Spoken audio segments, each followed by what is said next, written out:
नमस्कार, मैं डॉक्टर तपन भादविया और आज हम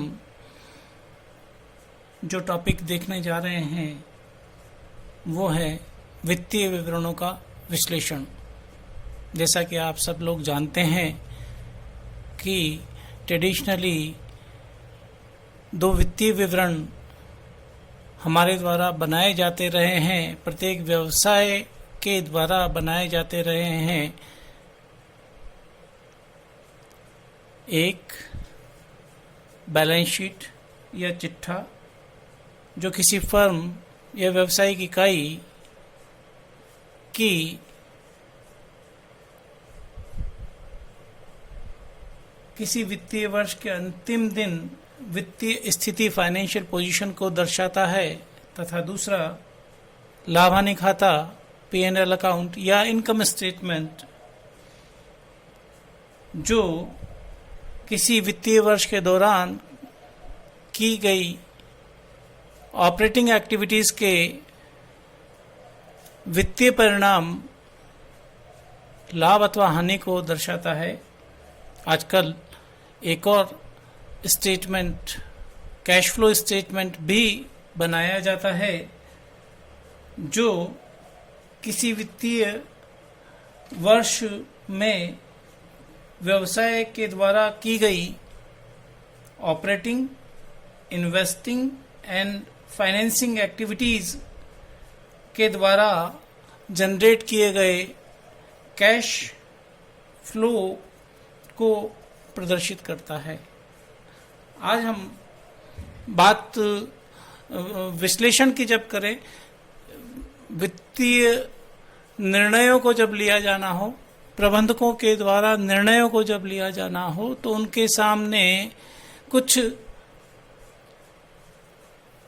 स्थितियों को प्रदर्शित किया जाना जरूरी होता है, जिससे कि वे आने वाले समय में व्यवसाय की वृद्धि के लिए उचित निर्णय ले सकें।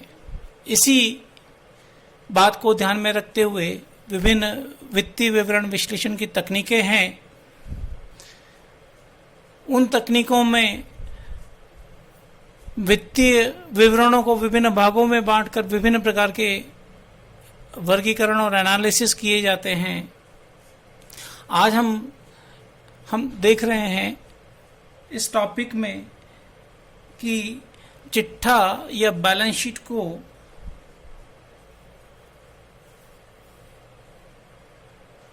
वर्टिकल फॉर्म में कैसे बनाया जाए ताकि कि वो प्रबंध के लिए उपयोगी सूचना प्रस्तुत कर सके।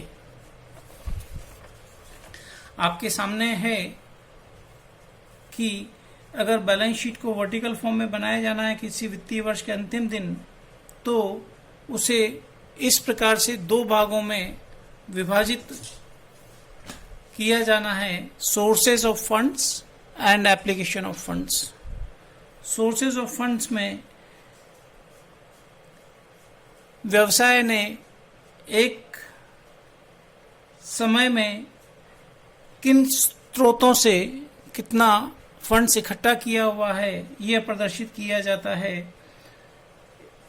अगर हम वर्टिकल फॉर्म में बनाई जाने वाली इस बैलेंस शीट के भाग ए का विश्लेषण करें तो इसमें internal source, shareholders fund और external source, long term loans et cetera, दो सोर्सों से फंड्स इकट्ठे किए जाते हैं। शेयर होल्डर्स फंड इस प्रकार से बनेगा, इस प्रकार से शेयर होल्डर फंड या आंतरिक स्रोतों से पैसा इकट्ठा किया जाता है। Equity share capital, preference share capital, ध्यान रहे इनमें हमें पेड अप कैपिटल को शामिल करना है, न कि ऑथराइज, सब्सक्राइब्ड या इशूड कैपिटल को। सभी प्रकार के रिजर्व और फंड इसमें शामिल कर लिए जाएंगे। सरप्लस इसमें शामिल होगा। इसमें P&L अकाउंट का क्रेडिट बैलेंस भी शामिल रहेगा। तो इन सब का योग करके इसमें से हम फिक्टिशियस एसेट्स जैसे कि लाभ हानि खाते का debit balance, preliminary expenses, loss on sale of fix assets, discount on issue of share and debenture, ये मदें इसमें से घटा दें तो इसके बाद जो शेष बनता है इसको हम कहते हैं इक्विटी। इसके और भी नाम है, यही प्रोप्राइटर्स फंड भी कहलाता है, शेयर होल्डर्स फंड भी कहलाता है, इंटरनल इक्विटी भी यही है, नेटवर्थ या ऑनर्स इक्विटी भी इसी को कहते हैं। तो ये आंतरिक स्रोत है फंड्स को इकट्ठा करने का।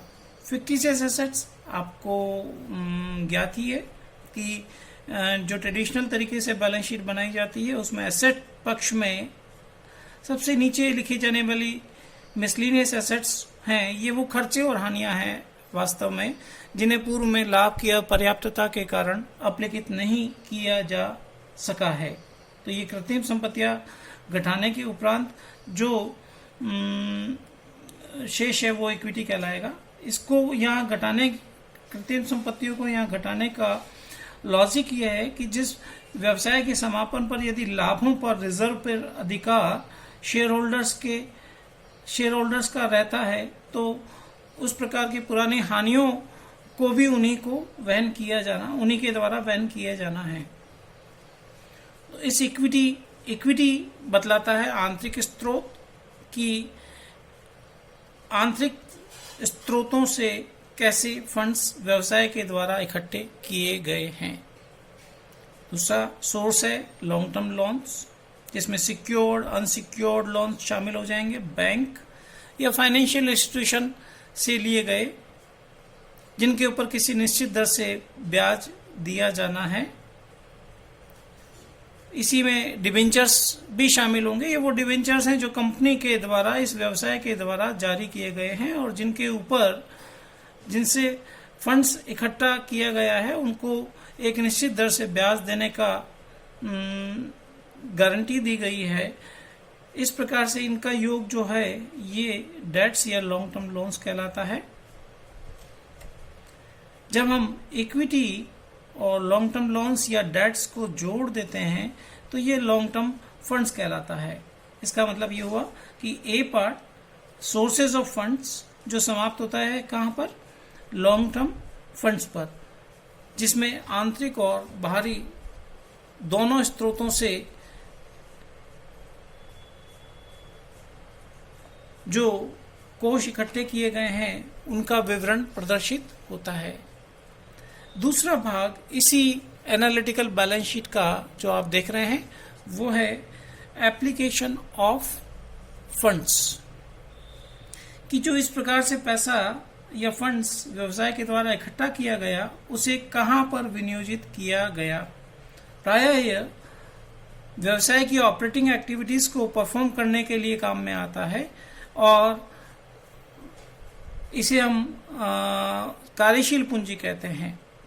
कार्यशील पूंजी के लिए चालू संपत्तियों में कुछ विनियोजन व्यवसाय के द्वारा किया जाता है।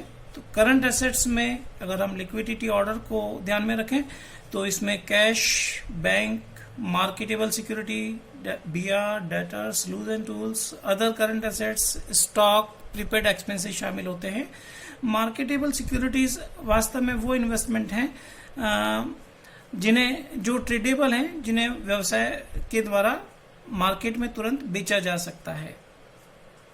करंट एसेट्स में वही संपत्तियां शामिल होती हैं जो चिट्ठा बनाए जाने की तिथि के बाद 1 वर्ष के अंदर नकद में परिवर्तित करवाई जा सकती हैं। तो ये सारी चालू संपत्तियां या करंट एसेट्स हैं सीए ए पार्ट के हिसाब से, इसे हम ए के नाम से संबोधित कर रहे हैं। इसमें से सभी चालू संपत्तियों में से के योग में से चालू दायित्वों को घटा दिया जाता है। चालू दायित्वों का मतलब वो दायित्व जिन्हें बैलेंस शीट बनाने की तिथि के 1 वर्ष के अंदर चुकाया जाना अनिवार्य होगा। इसके लिए व्यवसाय को फंड्स की जरूरत होगी। इसमें outstanding expenses, bills payables, creditors, other current liabilities, provision for tax, propose dividend आदि शामिल होते हैं। इन सब के योग को हम सीएल या बी कह रहे हैं इस स्टेटमेंट में। CA में से CL, A में से B अगर हम घटा दें तो ये वर्किंग कैपिटल या कार्यशील पूंजी कहलाएगी। कार्यशील पूंजी वो पूंजी है जो व्यवसाय की ऑपरेटिंग एक्टिविटीज को परफॉर्म करने के लिए आवश्यक है।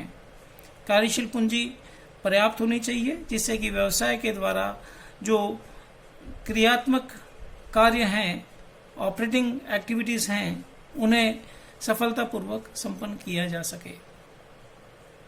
व्यवसाय के द्वारा जो कोष इकट्ठा किया गया है लॉन्ग टर्म फंड, इसका विनियोजन कुछ कार्यशील पूंजी में और शेष स्थायी संपत्तियों में, फिक्स एसेट्स में किया जाता है। ये भी संपत्तियां जरूरी हैं व्यवसाय में लाभार्जन के लिए।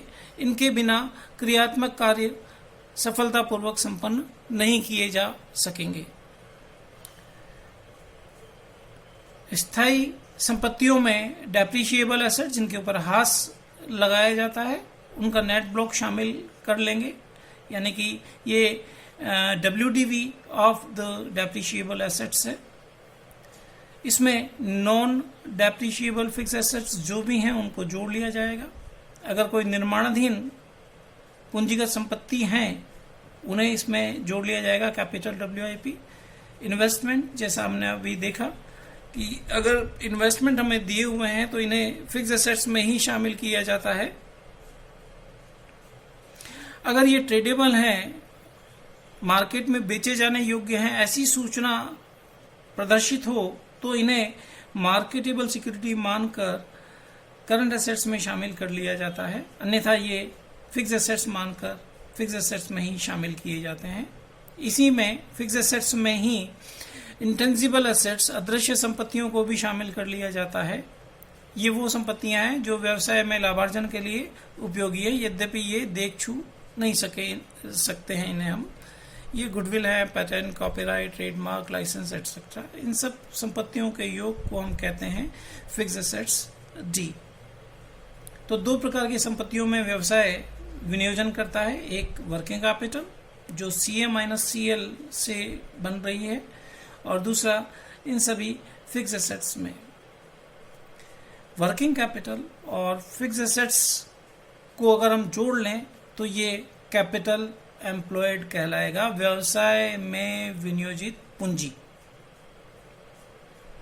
व्यवसाय द्वारा जो कुल पूंजी इकट्ठी की गई वो है लॉन्ग टर्म फंड, और व्यवसाय के द्वारा कुल पूंजी जो विनियोजित की गई वो है कैपिटल एम्प्लॉयड, जिसे हम ट्रेडिशनल बैलेंस शीट में देखते थे।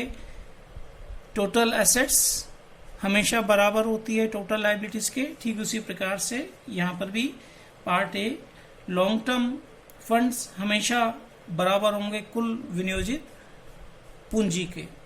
और एनालिसिस ऑफ फाइनेंशियल स्टेटमेंट की जब हम बात करें या बैलेंस शीट की हम बात करें, तो अगर उसका विश्लेषण किया जाना है तो उसको इस प्रकार से अरेंज कर लिया जाना चाहिए। इससे हमें विभिन्न नई मदें यहाँ दिख रही हैं जो कि जानने को मिलेंगी, और ये सारी मदें जरूरी होती हैं जब हम वित्तीय विवरणों का विश्लेषण करते हैं।